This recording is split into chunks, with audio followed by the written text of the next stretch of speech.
ಬಂದರು ಎಸಿ ಸಾಹೇಬ್ರು, ಗೋಳು ಕೇಳಲು, ಜನರ ಗೋಳು ಕೇಳಲು. ಇದೇನಪ್ಪ ಹಾಡು ಹೇಳ್ತಾ ಇದ್ದಾನೆ ಇವನು ಅಂತ ಯೋಚನೆ ಮಾಡ್ತಾ ಇದ್ದೀರಾ?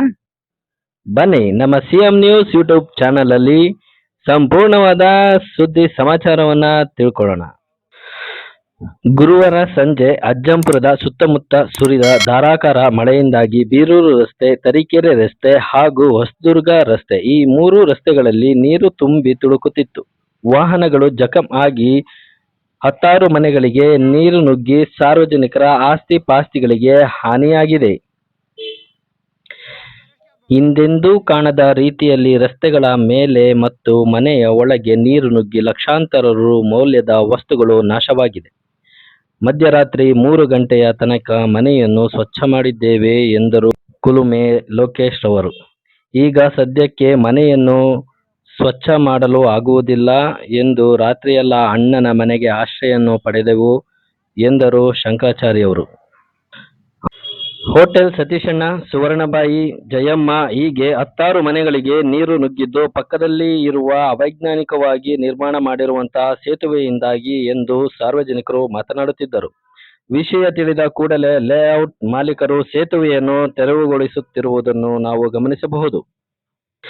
ಜನರಿಗೆ ಸಮಸ್ಯೆ ಎಂದು ತಿಳಿದ ಕೂಡಲೇ ಪಟ್ಟಣ ಪಂಚಾಯಿತಿ ಮುಖ್ಯಾಧಿಕಾರಿಗಳು ಬಂದು ಸಾರ್ವಜನಿಕರಿಗೆ ಸ್ಪಂದಿಸಿದರು. ಎಸಿ ಸಾಹೇಬರು ಬಂದು ಹಳ್ಳ ಒತ್ತುವರಿ ಆಗಿದೆ. ಇದಕ್ಕೆ ಬೀರೂರು ರಸ್ತೆಯಿಂದ ಟಿಎಚ್ ರಸ್ತೆಯ ರೈಲ್ವೆ ಗೇಟ್ ವರೆಗೂ ಖರಾಬು ಮತ್ತು ಹಳ್ಳವನ್ನು ಸರ್ವೆ ಮಾಡಿಸಬೇಕು ಎಂದು ಸ್ಥಳದಲ್ಲೇ ಮೌಖಿಕವಾಗಿ ಆದೇಶವನ್ನು ನೀಡಿದರು. ಅಜ್ಜಂಪುರದಲ್ಲಿ ಹೆಚ್ಚಾಗುತ್ತಿರುವ ಲೇಔಟ್ಗಳು, ಈ ಲೇಔಟ್ಗಳ ಚರಂಡಿ ನೀರು ಹೋಗಲು ಸುಸಜ್ಜಿತವಾದ ವ್ಯವಸ್ಥೆಯನ್ನು ಮಾಡದೇ ಇರುವುದರಿಂದ ಬೀರೂರು ರಸ್ತೆಯಲ್ಲಿ ಹೊಲಗಳು ಮತ್ತು ಲೇಔಟ್ಗಳಿಂದ ಬಂದ ನೀರು ಕರಡಹಳ್ಳ ಸೇರಿಕೊಂಡು ಹೋಗುವ ದಾರಿಯಲ್ಲಿ ಹೊಸದಾಗಿ ನಿರ್ಮಿಸಿದ ಲೇಔಟ್ ಹೋಗುವ ಸೇತುವೆಯಿಂದ ಈ ಸಮಸ್ಯೆ ಆಗಿದೆ ಎಂದು ಸಾರ್ವಜನಿಕರು ಮಾತನಾಡುತ್ತಿದ್ದರು.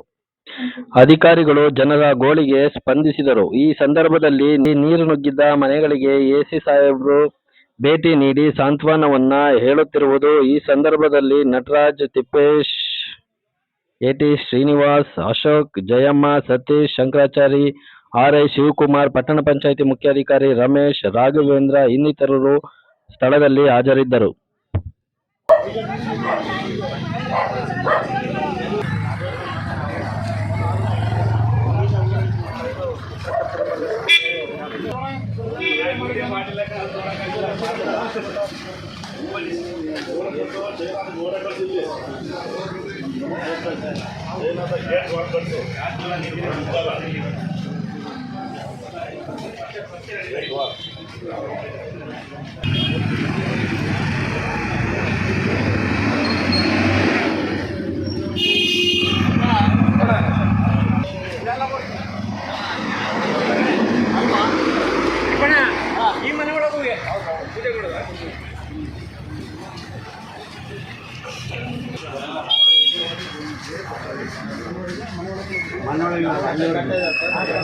ಅಲ್ಲಿಗೆ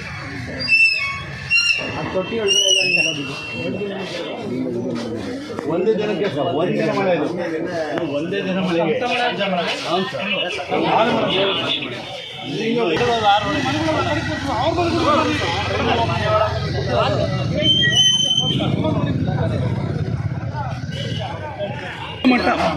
ಮಟ್ಟ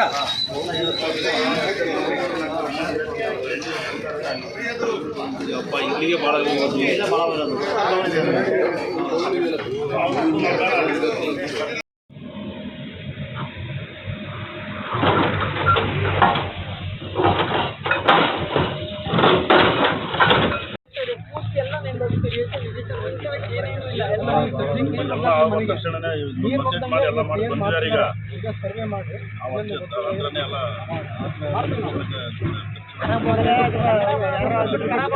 ಈ ವಿಡಿಯೋವನ್ನು ನೋಡಿ ಲೈಕ್ ಮಾಡಿ, ಕಾಮೆಂಟ್ ಮಾಡಿ ಮತ್ತು ಅತಿ ಹೆಚ್ಚು ಶೇರ್ ಮಾಡಿ.